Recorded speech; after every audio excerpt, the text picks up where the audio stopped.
Selamat siang. Assalamualaikum warahmatullahi wabarakatuh. Shalom, namo buddhaya, salam harmoni. Terima kasih atas kesempatan yang diberikan kepada kami. Di sini kami dari kelompok 11 ingin mempresentasikan materi kami yang berjudul Bea Materai. Sebelum masuk dalam materi kami, terlebih dahulu ada baiknya kami memperkenalkan diri, yaitu yang pertama, perkenalkan, nama saya Mangapu Kustiantono Sitinja dengan NIM 2217051160 dan teman-teman saya. Perkenalkan, nama saya Melania Budakoten dengan NIM 2217051176. Perkenalkan, nama saya Putra Sirahayu dengan NIM 2217051246. Adapun beberapa submateri kami, yaitu yang pertama, definisi bea materai, yang kedua, objek dan bukan objek, yang ketiga, tarif dari bea materai, yang keempat, terhutang, yang kelima, pihak yang terhutang dan pemungut, yang keenam, pemungut bea materai, yang ketujuh, jenis-jenis bea materai, dan kedelapan, sanksi daripada bea materai.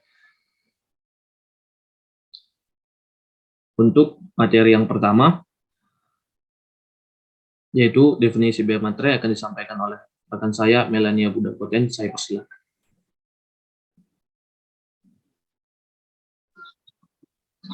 Oke, baik, terima kasih atas kesempatan yang diberikan kepada saya.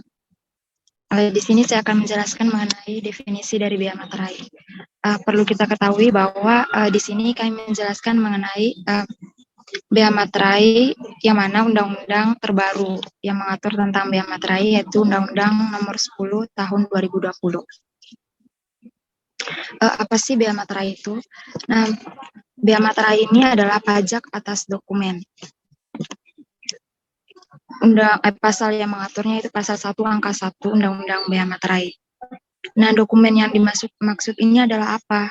Dokumen adalah sesuatu yang ditulis tangan, sesuatu yang ditulis atau tulisan dalam bentuk tulis tangan, cetakan, atau elektronik yang dipakai sebagai alat bukti atau keterangan. Nah, bea materai ini dikenakan satu kali untuk setiap dokumen. Next. Submateri yang kedua mengenai objek dan bukan objek bea materai. Next slide. Nah, untuk objek bea materai ini, di sini ada dua objek. Yang mana yang pertama itu adalah dokumen yang dibuat sebagai alat untuk menerangkan mengenai sesuatu kejadian yang bersifat perdata. Yang kedua, yaitu dokumen yang dipergunakan sebagai alat bukti di pengadilan. Nah, untuk dokumen yang bersifat perdata itu apa saja? Itu meliputi yang pertama, surat perjanjian, surat keterangan, surat pernyataan atau surat lainnya yang sejenis beserta rangkapnya. Yang kedua, akte notaris beserta glose, salinan dan kutipannya. Yang ketiga, akte PPAT beserta salinan dan kutipannya. Yang keempat, surat berharga dan dengan nama dan bentuk apapun. Yang kelima, dokumen transaksi surat berharga, termasuk dokumen transaksi kontrak berjangka dengan nama dan bentuk apapun. Yang keenam, dokumen lelang yang berupa kutipan risalah lelang, minuta risalah lelang, salinan risalah lelang, dan glose risalah lelang. Nah, itu untuk dokumen yang mana tidak menyebutkan nilai uang. Terus, kalau dokumen yang menyebut nilai uang itu kayak gimana? Jadi, perlu kita ketahui, sebagaimana yang kita ketahui kan untuk Undang-Undang Nomor 13 Tahun 1985, yang mana itu undang-undang lama mengenai bea materai itu, untuk nominal yang lebih dari 250.000 itu akan dikenakan bea materai. Nah, kalau yang sekarang lebih dari 5 juta baru dikenakan bea materai. Dokumen yang menyatakan jumlah uang dengan nominal lebih dari 5 juta, yang mana pertama menyebutkan penerimaan uang, dan yang kedua berisi pengakuan bahwa utang seluruhnya atau sebagainya telah dilunasi dan diperhitungkan. Itu mengenai objek bea materai. Poin yang kedua yaitu non-objek bea materai. Next slide. Baik, untuk yang pertama, dokumen yang terkait lalu lintas orang dan barang. Itu meliputi apa saja? Yang pertama, surat penyimpanan barang. Yang kedua, konsumen. Ketiga, surat angkutan penumpang dan barang. Bukti untuk pengiriman dan penerimaan barang. Yang keempat, surat pengiriman barang untuk dijual atas tanggungan pengirim. Yang kelima, surat lainnya yang dapat dipersamakan dengan surat sebagaimana dimaksud pada angka sebelumnya. Yang kedua, segala bentuk ijazah. Yang ketiga, tanda terima pembayaran gaji, uang tunggu, pensiun, uang tunjangan, dan pembayaran lainnya yang berkaitan dengan hubungan kerja, serta surat yang diserahkan untuk mendapatkan pembayaran dimaksud. Yang keempat, tanda bukti penerimaan uang negara dari kas negara, kas pemerintah daerah, bank, dan lembaga lainnya yang ditunjuk oleh negara berdasarkan ketentuan peraturan perundang-undangan. Yang kelima, kwitansi untuk semua jenis pajak dan untuk penerimaan lainnya yang dapat dipersamakan dengan itu yang berasal dari kas negara, kas pemerintahan daerah, bank, dan lembaga lainnya yang ditunjuk oleh negara berdasarkan ketentuan peraturan perundang-undangan. Yang keenam, tanda penerimaan uang yang dibuat untuk keperluan intern organisasi. Next slide. Yang ketujuh, dokumen yang menyebutkan tabungan, pembayaran uang tabungan kepada penabung oleh bank, koperasi, dan badan-badan lainnya yang bergerak di bidang tersebut. Yang kedelapan, surat gadai yang diberikan oleh perusahaan jawatan pegadaian. Dan yang terakhir adalah tanda pembagian keuntungan atau bunga dari efek dengan nama dan dalam bentuk apapun. Next slide. Baik, untuk submateri yang terakhir, yaitu tarif. Nah, di sini yang mengatur tentang tarif ini adalah ada di pasal 5 Undang-Undang Nomor 10 Tahun 2020, yang mana bea materai dikenakan tarif sebesar 10.000. Itu saja materi dari saya. Untuk materi selanjutnya akan dibawakan oleh rekan saya. Baik, terima kasih atas waktunya Milani. Untuk materi saat terutang, pihak yang terutang dan pemungut bea materai akan dijelaskan oleh saya sendiri. Yang pertama itu saat terutang. Yang pertama, pada saat dokumen dihubungi tanda tangan untuk surat perjanjian beserta rangkapnya, akta notaris beserta gros, salinan, dan kutipannya, dan akta pejabat membuat akta tanah beserta salinan dan kutipannya. Yang kedua, pada dokumen selesai dibuat untuk yang pertama surat berharga dengan nama dan dalam bentuk apapun, dan dokumen transaksi surat berharga termasuk dokumen transaksi kontrak berjangka dengan nama dan dalam bentuk apapun. Yang ketiga, pada saat dokumen diserahkan kepada pihak untuk siapa dokumen tersebut dibuat. Untuk surat keterangan, surat pernyataan, surat lainnya yang sejenis, beserta rangkapnya. Yang kedua, dokumen lelang. Dan yang terakhir adalah dokumen yang menyatakan jumlah uang atau nominal. Yang keempat, pada saat dokumen diajukan ke pengadilan. Untuk dokumen yang digunakan sebagai alat bukti di pengadilan. Yang kelima, pada saat dokumen digunakan di Indonesia untuk dokumen yang bersifat perdata yang dibuat di luar negeri.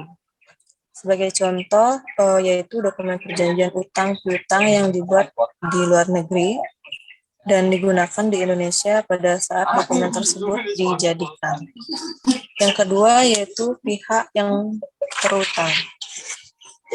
Menurut pasal 9 menyebutkan bahwa yang pertama, dokumen yang dibuat sepihak, bea materai terutang oleh pihak yang menerima dokumen.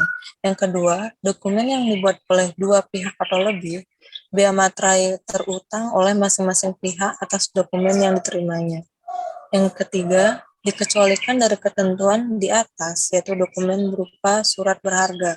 Bea materai terutang oleh pihak yang menerbitkan surat berharga. Yang keempat, dokumen yang digunakan sebagai alat bukti di pengadilan. Bea materai terutang oleh pihak yang mengajukan dokumen tersebut. Yang kelima, Dokumen sebagai objek biaya materai yang dibuat di luar negeri dan digunakan di Indonesia. Biaya materai terutang oleh pihak yang menerima manfaat atas dokumen tersebut. Dan yang terakhir adalah pemungut biaya materai. Pemungut biaya materai ini merupakan DJP atau pejabat yang ditunjuk untuk memungut biaya materai tersebut. Kewajiban pemungut biaya materai yang pertama adalah memungut biaya materai yang terutang atas dokumen tertentu dari pihak yang terutang. Yang kedua, menyetorkan biaya materai ke kas negara, dan yang terakhir adalah melaporkan pemungutan dan penyetoran biaya materai ke kantor Direktorat Jenderal Pajak. Baik, sekian materi yang bisa saya jelaskan. Untuk submateri berikutnya akan dijelaskan oleh teman saya. Terima kasih. Oke, terima kasih atas kesempatannya.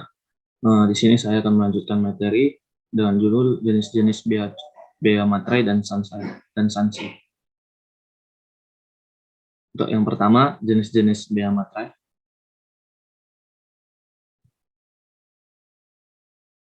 Next slide. Oke, ada dalam jenis-jenis biaya materai ini terdapat 3, yaitu yang pertama itu materi tempel, yaitu materi yang biasanya merupakan materi yang ditempel secara langsung pada dokumen kertas, atau terdapat beberapa ciri-ciri umum dari materi tempel. Yang pertama tuh terdapat lambang negara, yaitu Garuda Pancasila. Yang kedua terdapat frasa dengan tulisan materi tempel dan terletak di bagian pojok kiri atas materai. Dan yang ketiga terdapat angka yang menunjukkan nilai nominal dari materai yang dikeluarkan. Dan yang kedua itu ada materai elektronik. Untuk materai elektronik ini biasanya merupakan materi yang dibuat secara khusus dengan memiliki kode unik dan keterangan tertentu yang diatur berdasarkan peraturan pemerintah keuangan.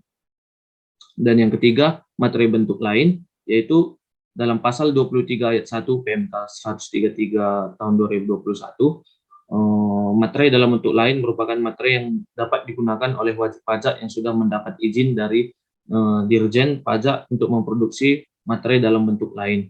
Dan ada beberapa contoh seperti untuk materi yang dibuat melalui mesin teraan memiliki ciri khusus seperti terdapat logo Kementerian Keuangan, dan terdapat tulisan Direktorat Jenderal Pajak, terdapat logo atau tulisan nama dari pembuat materai, dan terdapat tulisan materi teraan. Selanjutnya,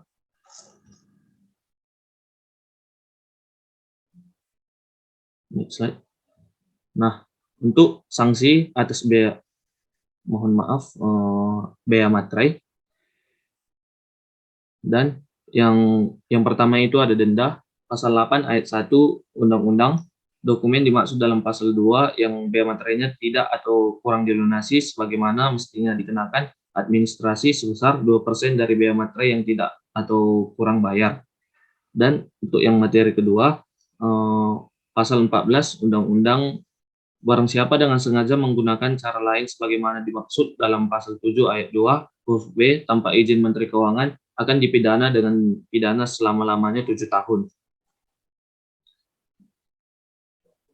Dan perbuatan tersebut akan menimbulkan keuntungan bagi pemilik atau yang menggunakannya, dan sebaliknya akan menimbulkan kerugian bagi negara. Oleh karena itu, harus dikenakan sanksi pidana berupa hukuman setimpal dengan kejahatan yang diperbuat. Tindak pidana tersebut adalah sebuah kejahatan. Demikianlah materi yang dapat saya sampaikan. Nah, sekian presentasi daripada kelompok kami. Jikalau ada kesalahan kata atau yang tidak berkenan bagi saudara-saudara, saya mewakili kelompok meminta maaf. Sekianlah presentasi kami. Terima kasih.